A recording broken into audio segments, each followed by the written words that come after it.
चालाक सास। कुछ रिश्ते ज़िंदगी में हमेशा के लिए जहर घोल देते हैं। उत्तर प्रदेश के एक छोटे से गांव में, रामपुर गांव में, सावित्री देवी नाम की एक औरत रहती थी। लोग उन्हें बाहर से बहुत सीधी सादी समझते थे, लेकिन असल में वह बेहद चालाक और स्वार्थी थी। उनके पति का देहांत कई साल पहले हो चुका था। उनका एक ही बेटा था, राहुल। राहुल शहर में नौकरी करता था और अपनी माँ से बहुत प्यार करता था। सावित्री देवी ने बचपन से ही राहुल के मन में ये बात बिठा दी थी कि दुनिया में सबसे ज़्यादा भरोसेमंद सिर्फ माँ होती है। समय बीता और राहुल की शादी एक गरीब लेकिन संस्कारी लड़की पूजा से हुई। पूजा सुंदर होने के साथ साथ बहुत मेहनती और दयालु थी। शादी के बाद वह पूरे घर को अपना मानकर हर काम दिल से करती। शुरू में सावित्री देवी पूजा से मीठी बातें करती, लेकिन उनके मन में जलन थी। उन्हें डर था कि कहीं बहू के आ जाने से बेटा उनसे दूर ना हो जाए। धीरे धीरे उन्होंने अपना असली रंग दिखाना शुरू कर दिया। सुबह 4 बजे पूजा को उठा देना, पूरे घर का काम करवाना, छोटी छोटी बातों पर ताने मारना, ये सब रोज़ का हिस्सा बन गया। तेरे मायके वालों ने तुझे कुछ सिखाया भी है या नहीं? इतना भी नहीं होता तुझसे। मेरे बेटे की किस्मत ही खराब थी जो तू मिली। पूजा सब कुछ चुपचाप सहती रहती। वह सोचती थी कि समय के साथ सब ठीक हो जाएगा, लेकिन सावित्री देवी की चालाकियाँ यहीं ख़त्म नहीं हुई। जब राहुल घर आता तो सावित्री देवी झूठी कहानियाँ बनाकर बेटे के कान भरती। तेरी बीवी दिन भर फ़ोन पर लगी रहती है, मुझे जवाब देती है, तू ऑफिस जाता है और ये आराम करती रहती है। राहुल अपनी माँ पर आंख बंद करके भरोसा करता था। उसने कभी पूजा की बात समझने की कोशिश ही नहीं की। धीरे धीरे राहुल भी पूजा से रूखा व्यवहार करने लगा। एक रात पूजा बुखार में तप रही थी, फिर भी रसोई में खाना बना रही थी। अचानक उसकी आंखों के आगे अंधेरा छा गया और वह ज़मीन पर गिर पड़ी। सावित्री ने देखा, लेकिन मदद करने के बजाय बोली, नाटक करती रहती है काम से बचने के लिए। जब राहुल घर आया तो माँ ने फिर वही झूठा आरोप लगाया। राहुल ने गुस्से में पूजा को डांट दिया। उस रात पूजा चुपचाप रोती रही। उसने पहली बार महसूस किया कि इस घर में उसकी कोई कीमत नहीं। कुछ महीनों बाद पूजा गर्भवती हुई।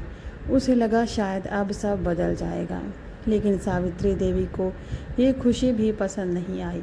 उन्हें डर था कि बच्चा आने के बाद राहुल पूरी तरह पत्नी और बच्चे में लग जाएगा। उन्होंने पूजा को आराम तक नहीं करने दिया। भारी बाल्टियाँ उठवाना, घंटों काम करवाना, ताने देना, सब पहले से ज़्यादा बढ़ गया। एक दिन पूजा सीढ़ियों से गिर गई। पूरा घर घबरा गया। उसे तुरंत हॉस्पिटल ले जाया गया।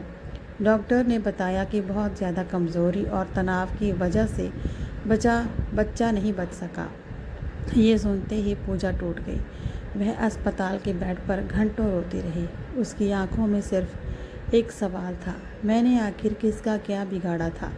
राहुल भी अंदर से टूट गया, लेकिन सावित्री देवी ने फिर अपनी चालाकी दिखाई। बहू ने खुद ध्यान नहीं रखा होगा, लेकिन इस बार राहुल के मन में पहली बार शक पैदा हुआ। कुछ दिनों बाद राहुल ऑफिस से जल्दी घर लौटा। उसने अपनी माँ को पड़ोसन से कहते सुना कि अगर बहू को थोड़ा दबा कर ना रखो तो बेटे हाथ से निकल जाते हैं। राहुल के पैरों तले ज़मीन खिसक गई। उसे पहली बार एहसास हुआ कि उसकी माँ सालों से उसके रिश्ते में जहर घोल रही थी। उस रात उसने पूजा से पहली बार प्यार से बात की। पूजा की सूजी हुई आँखें, कांपती आवाज़ और टूटा हुआ दिल देखकर राहुल रो पड़ा। मुझे माफ़ कर दो पूजा, मैं तुम्हारा दर्द कभी समझ नहीं पाया। पूजा की आंखों से आंसू बह निकले। उसने सिर्फ इतना कहा, गलती आपकी नहीं, भरोसा गलत इंसान पर था। राहुल ने फैसला किया कि अब वह अपनी पत्नी को और तकलीफ़ नहीं सहने देगा। अगले ही दिन वह पूजा को लेकर शहर चला गया। सावित्री देवी अकेली पड़ गई। धीरे धीरे मोहल्ले वालों ने भी उनसे दूरी बना ली। अब न बेटा पास था न बहू। उधर शहर में पूजा ने धीरे धीरे खुद को संभाला। राहुल ने अपनी पहली गलती सुधारने की पूरी कोशिश की। समय बीता। एक दिन सावित्री बीमार पड़ गई। उनकी देखभाल करने वाला कोई नहीं था। आखिरकार राहुल उन्हें अपने साथ शहर में ले आया। पूजा चाहती तो बदला ले सकती थी, लेकिन उसने इंसानियत चुनी। वह वही बहू थी जिसे कभी ताने दिए गए थे, लेकिन उसने अपनी बीमार सास की सेवा में कोई कमी नहीं छोड़ी। एक रात सावित्री देवी रोते हुए बोली, बहू मुझे माफ़ कर दे, मैंने तुझे बहुत दुख दिए। पूजा ने उनकी आंखों से आंसू पोंछे और बोली, रिश्ते बदले से नहीं प्यार से बचते हैं माँ जी। सावित्री देवी फूट फूट कर रो पड़ी। उन्हें समझ आ गया था कि चालाकी से घर तो जीता जा सकता है, लेकिन दिल नहीं। सीख, जो लोग रिश्तों में जहर घोलते हैं एक दिन वही अकेले रह जाते हैं, और जो लोग दर्द सहकर भी इंसानियत निभाते हैं वही असली जीतते हैं।